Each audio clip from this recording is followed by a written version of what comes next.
नमस्ते। तो भाषाकौशलानां सम्पर्के सम्प्रति वयं चर्चां कुर्मः। भाषणकौशलं भवति अस्माकं द्वितीयं कौशलं। यतोहि प्रथमकौशलम् अस्माकं श्रवणकौशलं, तदनन्तरं भवति द्वितीयकौशलं भवति भाषणकौशलं, तृतीयं भवति पठनकौशलं, चतुर्थं भवति लेखनकौशलं। तर्हि वयं क्रमानुसारेण यदि पश्यामः चेत् अस्माकं श्रवणकौशलं पूर्वसत्रे तु समाप्तम्। अद्य वयं भाषणकौशलस्य सम्पर्के चर्चां कुर्मः। तर्हि अचिरात् एव आरम्भं कुर्मः भाषणकौशलस्य सम्पर्के। किं नाम भाषणं, भाषणस्य कति सोपानानि सन्ति, कथं भाषणकौशलस्य विकासं कर्तुं शक्नुमः इत्यादि विषये चर्चां कुर्मः एव। तर्हि आरम्भं कुर्मः। ये केऽपि नूतनाः सन्ति ते अस्माकं सोशियल् मीडिया हेण्डल् फलो कर्तुम् अर्हन्ति। इतः भवन्तः बहु नूतनाः विषयाः प्राप्तुं शक्नुवन्ति एव। तर्हि आरम्भं कुर्मः।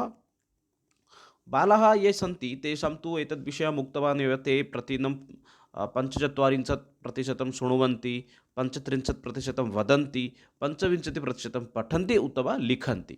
तर्हि तदेव व्याजेन इदानीं वयम् अस्माकं द्वितीयं भवति यत् 35% शृण्वन्ति, क्षम्यतां वदन्ति, तदेव इदानीं वयं पश्यामः एव। किं वदति न, अस्माकं द्वितीयं कौशलं भवति भाषाशिक्षणस्य, द्वितीयं कौशलं भवति भाषणकौशलं। किं वदति, भाष्यते अनया इति भाषा। भाषणम् इत्युक्ते किं, भाषा इत्युक्ते भाषा नाम किं न, भाष्यते। या भाषा भाष्यते, भाषणं या भाषया भवति सा एव वास्तविकरूपेण भाषा भवति। यत्र भाषणं नास्ति सा तु भाषा नास्ति एव। यथा उदाहरणरूपं वदामि, भाषाशिक्षणस्य द्वितीयं सोपानं भवति भाषणकौशलं। वास्तविकरूपेण भाष्यते अनया इति भाषा, अर्थात् अस्माकम् इदानीं पश्यन्तु, उत्कलप्रदेशे अपि काश्चन भाषाः सन्ति। यथा सान्ताळा इति एका भाषा भवति, सान्ताळी इति भाषा भवति, बोण्डा इति एका भाषा भवति, पुनश्च कुई इति एका भाषा भवति। एताः भाषाणां किम् एव प्रयोगः अस्ति, जनाः एतासां भाषाणां प्रयोगं कुर्वन्ति, तस्मात् कारणात् सा किं भवति, भाषा इति भवति। कदाचित् तस्याः भाषायाः लिपिः न स्यात्, कुई भाषायाः लिपिः अस्ति वा, नास्ति एव। सान्ताळी भाषायापि लिपिः अपि नास्ति, तथा बोण्डा भाषायापि लिपिः अपि नास्ति, किन्तु तासां भाषाणां प्रयोगः अस्ति समाजे इत्यस्मात् कारणात् सा भाषा इति भवति एव। तथैव सा वदति, किं वदति, भाषाशिक्षणस्य द्वितीयं सोपानं भवति भाषणकौशलं। पुनश्च भाषणम् इति एका का अस्ति, एका कला भवति। भाषणं वास्तविकरूपेण का भवति, एका कला अस्ति। यः यः एतस्याः कलायाः प्रयोगं सम्यक्तया जानाति स समाजे एव उत्तमं स्थानं प्राप्नोति एव। समाजे भवन्तः द्रष्टुम् अर्हन्ति, ये उत्तमकथावाचकाः सन्ति इत्युक्ते भाषणमेव वदन्ति, ये उत्तमकथावाचकाः सन्ति, उत्तमरूपेण प्रवचनं वदन्ति, तेषां समाजे बहु ख्यातिः भवति। ये सम्यक् रूपेण वक्तुं न जानन्ति, ये सम्यक् रूपेण वक्तुं न इच्छन्ति, तेषां समाजे ख्यातिः न भवति। अतः भवन्तः अपि चिन्तयितुम् अर्हन्ति, भाषणं वास्तविकरूपेण एका का अस्ति, कला भवति। पुनश्च कौशलस्य द्वितीयं सोपानं भवति भाषणकौशलम्। अनेन वक्ता क्रमबद्धतया सुसंहृततया च स्वविचारान् प्रकटयितुं क्षमो भवति। भाषणकौशलद्वारा किं भवति, यः वक्ता अस्ति सः सम्यक् रूपेण उत्तमरीत्या स्वकीयं विचारान् पुनश्च स्वकीयान् भावान् अपि प्रकटयितुं किं भवति, सक्षमः भवति एव। बाल्यात् एव अभ्यासद्वारा मौखिकरूपं परिमार्जितं भवति। बाल्यकाले एव, बाल्यात् एव किं भवति, अभ्यासद्वारा वारं वारं यदि वयम् अभ्यासं कुर्मः, तेन अस्माकं मौखिकरूपं किं भवति, परिमार्जितं भवति। अर्थात् यः बाल्यात् एव भाषणस्य अभ्यासं करोति सः किञ्चित् भविष्ये गत्वा उत्तमः वाचकः भवितुम् अर्हति। अतः बाल्यात् यः अभ्यासं करोति सः भविष्ये उत्तमवाचकः भवति एव। वर्णात्मकशब्दानाम् अभिव्यक्ति एव मौखिकः।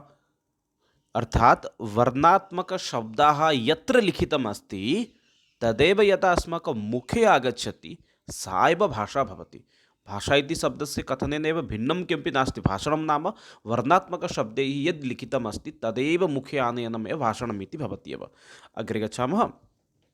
भाषणसम्पर्के किं भवति, मुखनिःसृतवाणी एव भाषणम् अथवा कथनं भवति। मुखात् यद् वाणी आगच्छति सा एव अस्माकं किं भवति, तदेव अस्माकं भवति भाषणम् इति। वाणी चतुर्धा भवति, किं च नाम न, परा पश्यन्ति वैखरी मध्यमा। अस्माकं वाणी यदस्ति तत् चतुर्षु भागेषु विभक्ता भवति। एका अस्ति परावाणी, पश्यन्ति वाणी, वैखरी वाणी, पुनश्च मध्यमा इति एवं प्रकारेण चतुर्षु भागेषु विभक्ता भवति एव।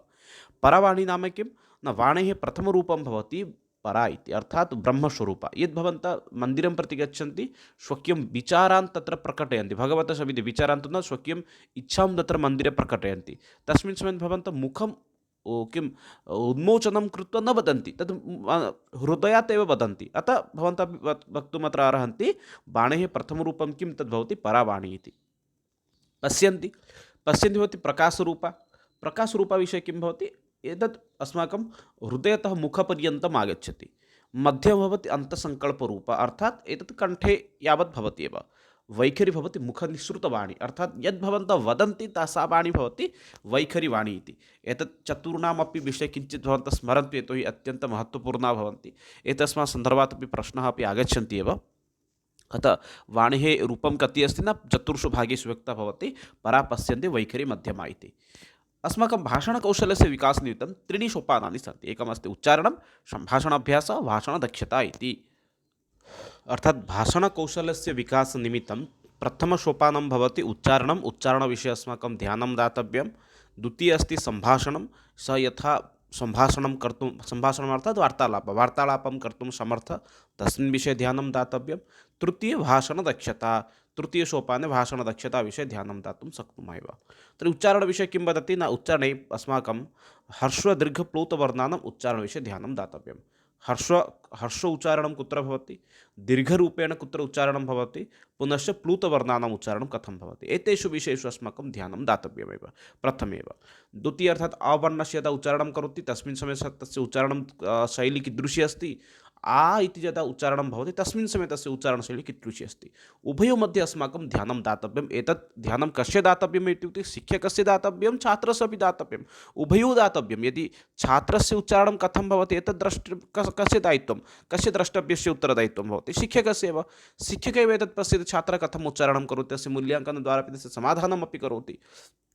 अग्रे अस्ति अल्पप्राण महाप्राणवर्णयोः प्रभेदः। अल्पप्राणवर्णाः ये सन्ति पुनश्च महाप्राणवर्णाः ये सन्ति, एतयोः मध्ये उच्चारणस्य अपि प्रभेदः अपि अस्माभिः द्रष्टव्यः एव। पुनश्च श श श अर्थात् तालव्यस, दन्त्यस, मूर्धन्यस, एतेषामपि उच्चारणसमये अपि अस्माभिः ध्यानं दातव्यमेव। उच्चारणमपि अस्माभिः तथा पाठनीयः अपि, यथा वयं पाठयामः तथैव ते अपि अवगच्छन्ति एव। एतद् भवन्तः तत् कामेण्ट् बाक्स् मध्ये वदन्तु। यदा भवन्तः बाल्यकाले आसन् तस्मिन् समये भवन्तः एतस्य स इत्यस्य सत्रयस्य नाम किम् इति दत्तवन्तः एव। यथा वयं तु इदानीं वदामः तालव्यशः, दन्त्यसः, मूर्धन्यसः इति, किन्तु पूर्वं भवन्तः एतेषां श इत्येनां नाम किं दत्तवन्तः इति। अगरबत्ती स्वरवर्णानां व्यञ्जनवर्णानां च स्पष्टतया भाषणम्, अर्थात् ये स्वरवर्णाः सन्ति पुनश्च व्यञ्जनवर्णाः सन्ति तेषामपि स्पष्टतया भाषणं, तेषां वर्णानामपि सम्यक् रूपेण प्रयोगः इति। पुनश्च अल्पप्राणमहाप्राणयोः भेदं प्रदर्श्य भाषणम्। अल्पप्राणमहाप्राण एतयोः वर्तयोः यथा अस्माकं प्रभेदः द्रष्टव्यः तथैव प्रभेदं दर्शयित्वा उच्चारणं करणीयं। गद्यानुकूलं भाषणं, यत्र गद्ये अस्ति तत्र गद्यानुगुणं वक्तव्यं। पद्ये अस्ति चेत् तत्र छन्ददृष्ट्या स्वरयुक्तं कृत्वा एव वक्तव्यं। केचन एतादृशाः अपि शिक्षकाः सन्ति, अहमपि पश्यामि, पद्यमपि गद्यशैल्या एव पाठयन्ति। यथा श्लोकः अस्ति चेत् श्लोकमपि ते सामान्यरूपेण एव पाठयन्ति, तथा न पाठनीयः एव। पुनश्च रसानुगुणं भाषणम्, आरोह अवरोह क्रमसम्पादनं। रसानुगुणं भाषणं करणीयं, पुनश्च आरोह अवरोह एतयोः अपि क्रममपि सम्पादनीयम्। आरोह अवरोह कुत्र भवति इत्युक्ते तदस्माकं यद् व्याकरणदृष्ट्या चलति अस्माकं आरोह अवरोह पद्धतिः, तत्रापि ध्यानम् अस्माकं दातव्यमेव। एते भवन्तः उच्चारणस्य दक्षतावृद्धिनिमित्तं। परवर्ती समये आगच्छति सम्भाषण अभ्यासः इति। सम्भाषण अभ्यासः इत्युक्ते भाषणं यदा करोति तत्र द्वितीयसोपाने भवति सम्भाषण अभ्यासः। सम्भाषणम् अर्थात् वार्तालापः। सम्यक् भाषणम् इति सम्भाषणं, सम्यक् रूपेण यदि एकः भाषितुं शक्यते तस्य सम्भाषणं कर्तुम् अर्हति इति वक्तुं शक्नुमः एव। सम्भाषणे शुद्ध उच्चारणं नित्यन्तम् आवश्यकं। सम्भाषणे अस्माकं किम् उच्चारणं सम्यक् भवेत् एव। यदि उच्चारणं यदि सम्यक् न भवति तर्हि बहुत्र समस्या भवति। अतः सम्भाषणे अस्माकं शुद्ध उच्चारणं नित्यन्तम् आवश्यकं भवति एव। सम्भाषण अभ्यासनिमित्तम् अस्माकं सोपानद्वयं भवति। एकमस्ति किं व्याकरण आधारितसंरचना, द्वितीयं भवति सान्दर्भिकसंरचना। सम्भाषण अभ्यासस्य सोपानद्वयं किम् इत्युक्ते व्याकरण आधारितसंरचना पुनश्च सान्दर्भिकसंरचना, एवं प्रकारेण तत्र भागद्वयं भवति। व्याकरण आधारितसंरचना नाम किं न, व्याकरणस्य आधारेण यद् रचना भवति, व्याकरण आधारेण यद् वदति, अर्थात् शब्दरूपादीनां सुप्रयोगः व्याकरण आधारित। एतद् भवन्तः वाक्यं पदं दृष्ट्वा भवन्तः अर्थम् अवगन्तुम् अर्हन्ति इति अहं चिन्तयामि। व्याकरण आधारितसंरचना, सम्यक् रचना इति संरचना। तद् सम्यक् रूपेण रचना कथं भवेत् अथवा सम्यक् रूपेण कथनं कथं भवेत् व्याकरण आधारित व्याकरणस्य प्रयोगं कृत्वा शब्दरूपाणां शब्दधातुरूपादीनां सुप्रयोगः ये शब्दरूपाः भवन्ति ये धातवः भवन्ति तेषां सम्यक् रूपेण प्रयोगः अपि अस्माभिः कर्तव्यः एव। तदर्थमपि एकः अस्माकं वाक्यमपि भवति। एकः शब्दः सुप्रयुक्तः सम्यक् ज्ञातः स्वर्गे लोके च कामदुग्धः भवति। कुत्र अस्ति इत्युक्ते तैत्तिरीय उपनिषदि अस्ति एव। तैत्तिरीय उपनिषदेव शब्दस्य महत्त्वं वदति। एकः शब्दः सुप्रयुक्तः शब्दम् एकम् अहं मम समीपे बहु ज्ञानम् अस्ति इति न, अहम् एकमेव शब्दं जानामि, पुनश्च तस्य शब्दस्य अपि सुप्रयुक्तः सम्यक् रूपेण प्रयोगमपि अहं करोमि, पुनश्च सम्यक् ज्ञानं तस्य ज्ञानमपि मम समीपे सम्यक् रूपेण अस्ति, तर्हि मम किं भवति स्वर्गे लोके च स्वर्गस्था स्वर्गेषु अपि मम निवासः भवति, स्वर्गप्राप्तिः अपि भवति एव। एतत् कुत्र उल्लिखितम् अस्ति इत्युक्ते तैत्तिरीय उपनिषदे एतत् अस्माकं वर्णितम् अस्ति एव। इतोपि अस्ति क्षम्यतां तो एकः शब्दः सुप्रयुक्तः सम्यक् ज्ञानं स्वर्गे लोके च कामदुग्धः भवति। एतद् वाक्यं वास्तविकरूपेण तैत्तिरीय उपनिषदि नास्ति, मया उक्तमेव भ्रमवशात् एव। तैत्तिरीय उपनिषदस्य वाक्यं किम् अस्ति, शिक्षावल्लीप्रकरणे अस्ति। शिक्षां व्याख्यास्यामः वर्णः स्वरः मात्रा बलं क्षामः सन्तानः, एतद् वाक्यं तत्र तैत्तिरीय उपनिषदे एव वर्तते एव। अनन्तरमस्ति सान्दर्भिकसंरचना इति। नाम किं नाम सान्दर्भिकसंरचना, तदेकवारं पश्यामः। सान्दर्भिकसंरचनाविषये वदति व्याघ्री यथा हरितपुत्रान् द्रष्टाभ्यां न च पीडयेत् भीतपतनभेदाभ्यां तद्वत् वर्णानां प्रयोजयेत्। पाणिनीयशिक्षामध्ये एषः विषयः तत्र वर्णितः अस्ति। किं वदति अत्र व्याघ्री, भवन्तः पशूनां विषये तु भवन्तः अवगच्छन्ति, यथा व्याघ्री इति केवलं न कुक्कुरः भवतु बिडालः अपि भवतु, एते अपि किं कुर्वन्ति, यदा स्वकीयान् पुत्रान् अन्यत्र नयन्ति तस्मिन् समये किं कुर्वन्ति, मुखे एव लघुशिशुम् एव संस्थाप्य गच्छन्ति एव। तस्मिन् समये इत्युक्ते किं भवति, शिशुः अपि किमपि हानिः अपि न भवति। दृष्टान्तरमध्ये यदि कश्चन कुक्कुरः यदि अन्यान् यदि तत्र किं करोति न, यदि आघातं ददाति, मुखं यदि स्थापयति तत्र आघातः भवति, किन्तु यदा स्वकीयं शिशुं नयति तस्मिन् समये तत्र किं भवति, तस्य एकमपि लघु तत्र आघातः अपि न भवति। तद्वदेव वदति भीतापनभेदाभ्यां तद्वद् वर्णानां प्रयोजयेत्। तादृशमेव अस्माकं किं वर्णानां प्रयोगः करणीयः भवति एव। भाषणकौशलस्य विकासनिमित्तं वयं किं किं कर्तुं शक्नुमः, अथवा भाषणदक्षतायाः विकासनिमित्तं अत्र वदति भाषणदक्षताविषये। नाम स्वविद्यालये शिबिराणाम् आयोजनं करणीयं। यदि भवन्तः भाषणदक्षता विकासं कर्तुम् इच्छन्ति तदर्थं भवन्तः विद्यालये सम्भाषणशिबिरस्य आयोजनं कर्तुम् अर्हन्ति। पुनश्च तेन किं भवति, मौलिक अभिव्यक्तेः विकासः भवति। यद् अस्माकं सामान्यचिन्तनम् अस्ति तस्यापि विकासः भवति। चाणक्यस्य एकं तत्र वाक्यमेव अस्ति, विद्या प्रमाणं मुखं भाषणं च। अर्थात् यदि सः उत्तमः अध्यापकः अस्ति, उत्तमव्यक्तिः अस्ति, तदर्थं किं मुखे भाषणम् अस्ति चेत्। अतः अन्तिमसोपानं भवति, नियुक्तेः अन्तिमसोपानं बहुत्र भवति इण्टर्व्यू इति, साक्षात्कारः इति। साक्षात्कारे एव ज्ञातुं शक्नुमः तस्य ज्ञानं कियत् अस्ति इति, ज्ञानस्य परिसीमा का अस्ति इति। अतः तेन एव अस्माकं ज्ञानं भवति, किं नाम सः इत्युक्ते कियत् ज्ञानी अस्ति, तस्य ज्ञानस्य परिमार्जनम् अपि कर्तुं वयं शक्नुमः एव। चाणक्यस्य उक्तिः अस्ति विद्या प्रमाणं मुखं भाषणं च इति। पुनश्च भवति यदि भाषणे ध्यानं दद्मः, साम्प्रतिकयुगे संस्कृतस्य श्रवणाभावः भवति, अतः यदि वयं भाषणे ध्यानं दद्मः चेत् भाषाविकासः सम्भवति।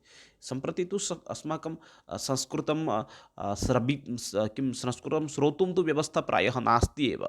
यथा भवन्तः पश्यन्तु, संस्कृतश्रवणस्य व्यवस्था कुत्र कुत्र सन्ति इत्युक्ते तद् भवन्तः ज्ञातुम् अर्हन्ति। केवलं प्रातः सायं च दूरदर्शने 5 निमेषात्मकः कालः एव तत्र किं तद् संस्कृतसमाचारः आगच्छति। पुनश्च शनिवासरे वार्तावली इति आगच्छति। अन्यत्र संस्कृतश्रवणस्य अभावः अस्ति एव। अतः तत्र शिक्षकस्य एव परमभूमिका भवति। सः संस्कृतस्य भाषणं यथा छात्राः कुर्युः, सापि स्वयमपि संस्कृतेन सम्भाषणं कुर्युः, तेन छात्राणां विकासः भवति एव। तेन छात्राणां मानसिकविकासः कथं भवति, तत्र वदति नाम पुराणादि उपलब्धिनीतिशिक्षां कथादि वक्तुं प्रेरयामः। पुनश्च ध्वनितत्त्वसम्बन्धीनां ज्ञानं ध्वनि इत्यादीनाम् अर्थात् यद् उच्चारणविषयकं विषयः भवति तस्मिन् समये तस्य समाधानं कथं कुर्मः स्वरवर्णानां व्यञ्जनवर्णानां च स्पष्टतया भाषणं तेभ्यः किञ्चित् सूचना दातव्या यदा भवन्तः वदन्ति तस्मिन् समये स्वरवर्णः पुनश्च व्यञ्जनवर्णः एतयोः सम्यक् रूपेण ज्ञानं यदि भवति चेत् तस्य उच्चारणं सम्यक् रूपेण कुर्वन्तु स्पष्टतया अपि उच्चारणं भवेत् एव पुनश्च अल्पप्राणमहाप्राणयोः भेदं प्रदर्श्य भाषणं यदा भवन्तः वदन्ति पुनः तस्मिन् समये अपि ध्यानम् अस्माकं भवेत् अल्पप्राण यत्र अल्पकालः आवश्यकः भवति तस्मिन् तस्य स्थाने तथैव अल्पकालस्य एव प्रयोगः करणीयः यत्र महाप्राणवर्णाः सन्ति तेषां किञ्चित् दीर्घरूपेण व्यवहारः करणीयः एव गद्यपद्ययोः गत्यानुगुणं भाषणं गद्यपद्य दृष्ट्वा एव किञ्चित् भाषणं करणीयं पद्यस्थाने गद्यस्य प्रयोगः न करणीयः एव रसानुगुणं भाषणम् आरोह अवरोह क्रमसम्पादनं रस अनुगुणं किञ्चिदपि भाषणं भवेत् अतः यथा विषयः अस्ति तथैव भाषणं भवेत् एव विषयात् बहिर्गच्छति चेदपि तत्र समस्या भवति एव पुनः प्रयासः सभासु प्रतियोगितासु भयदूरीकरणार्थं प्रयासः इति शब्देन अर्थं ज्ञायते वारं वारं प्रयासः अर्थात् यदि भवन्तः सभा पुनश्च सक्रियतारूपेण या प्रतियोगिता भवन्ति तत्रापि भवन्ति यदि भागग्रहणं कुर्वन्ति तेन अपि किं भवति अस्माकं मनात् भयः अपि दूरः भवति एव भाषणकौशलसम्पर्के केचन अंशाः वदन्ति स्वरवर्णानां व्यञ्जनवर्णानां च स्पष्टतया भाषणं भवेत् अस्माकं तेन भाषणकौशलस्य विकासः भवति अल्पप्राणमहाप्राणयोः मध्ये भेदं प्रदर्श्य भाषणं अल्पप्राणमहाप्राण एतद् यद्द्वयं भवति उभयोः मध्ये प्रभेदं यदि दर्शयित्वा भाषणं कुर्वन्ति तेनापि अस्माकं भाषणम् उत्तमरीत्या गच्छति गद्यपद्योः गत्यानुगुणं भाषणं गद्यपद्य अनुसारं भाषणं करणीयमेव रसानुगुणं भाषणं भवेत् भावानुगुणं समुचित भाषया भाषणं भवेत् एव यथा भावः गच्छति तथैव भाषणं च करोति चेत् तेन किञ्चित् किं भवति उत्तमरूपेण ज्ञानमपि आगच्छति एव पर्याप्तकण्ठस्वरेण भाषणं प्रदानं बहवः जनाः सन्ति तत्र भवतः ध्वनिः यदि न्यूनं भवति तत्रापि समस्या भवत्येव श्रोतॄणां यथा भावः आगतोः भवेति तथा भाषणप्रदाने प्रेरणाप्रदानं यथा श्रोतारः श्रोतुं शक्नुवन्ति तथैव अस्माकं भाषणशैली अपि भवेत् एव विराम अर्धविरामाणाम् अनुगुणमपि भाषणं विरामः यत्र आवश्यकता अस्ति तत्र विरामस्य प्रयोगः करणीयः यत्र अर्धविरामः तत्रापि अर्धविरामः नीत्वा यदि वदन्ति चेत् तेन अपि भाषणं श्रोतुं श्रोतॄणाम् इच्छा जागरूका भवति एव एतद् ऋग्वेदे अस्ति एव चत्वारि वाक् परिमिता पदानि तानि विदुब्राह्मणा ये मनीषिणिः गृह्यत्रीणि निहितानि तेन अङ्गानि क्षम्यतां गुहा त्रीणि निहिता नेङ्गयन्ति तुर्यं वाच मनुष्याः वदन्ति ऋग्वेदे अस्ति एतद् वाक्यं किञ्चित् स्मरन्तु बाणेः चत्वारि रूपाः यथा परावाणी बाणेः प्रथमरूपं हृदयात् सृष्टिः भवति पश्यन्ति वाणी यदा वयं चित्रं पश्यामः अस्माकं मनसि किमपि आगच्छति तदेव भवति अस्माकं